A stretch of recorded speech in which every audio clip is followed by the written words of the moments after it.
Hegseth is erasing heroes. And look, you may know that I grew up in Pensacola, a proud military town.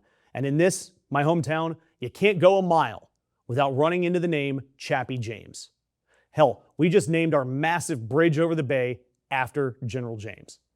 And growing up around that name means growing up knowing his story, because it is the story of one of the greatest Americans that ever lived.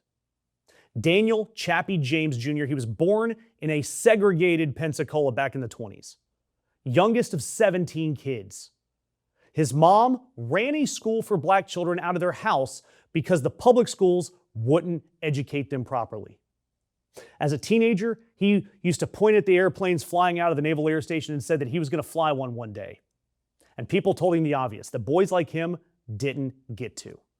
So he went to Tuskegee, became an airman, flew 101 combat missions in Korea and 78 more in Vietnam.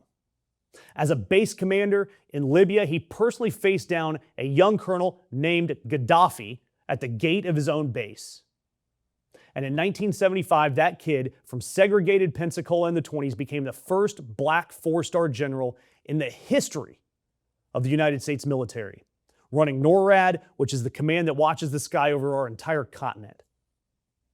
The country told him no at every step, and he performed anyway, and he became a four-star general. And he is the kind of American that Pete Hegseth and his Pentagon is busy scrubbing from the history books. The Atlantic, they've got a new cover story laying out this whole campaign. Web pages about black service members deleted, photos erased. The Tuskegee Airmen's history caught up in DEI purges.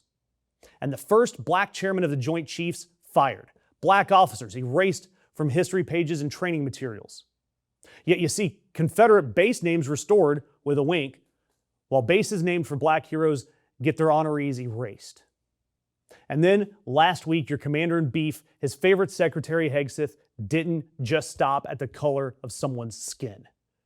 No, he's targeting religion too. Hegseth's Pentagon cut its list of recognized faith groups from over 200 down to just 31. Pagans, gone. Humanists, gone. The small minority faiths, the ones that are severely underrepresented, gone.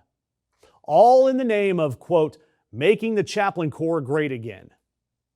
But buried in that new list, every Christian denomination got a label Christian except one.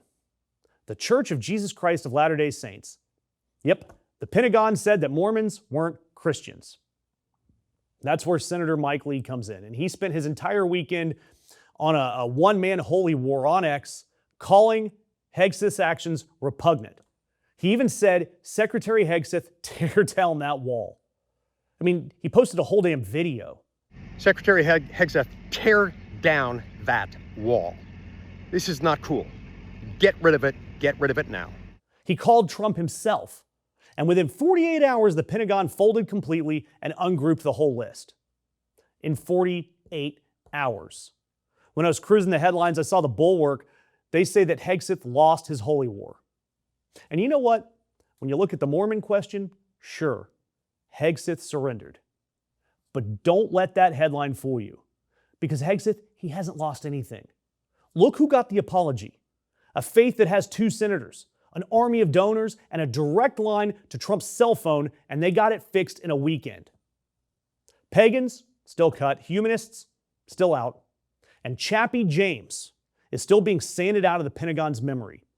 Because dead heroes, they typically aren't on your donor list. Hegseth's rules, are not about theology. It's about power.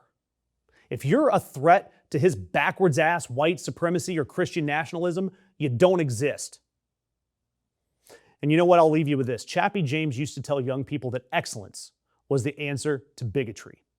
And then he went out and proved it for over 50 years with the whole country betting against him. So yeah, they can drag web pages into a trash folder, but I won't forget his name. And independent media like us, we won't forget his name, and we're going to keep calling it like it is. So that's why I'm asking you to take the time to leave comments, hit the like button, share, because none of us are going to stop just because Kegsbreth gets scared of a black person's excellence.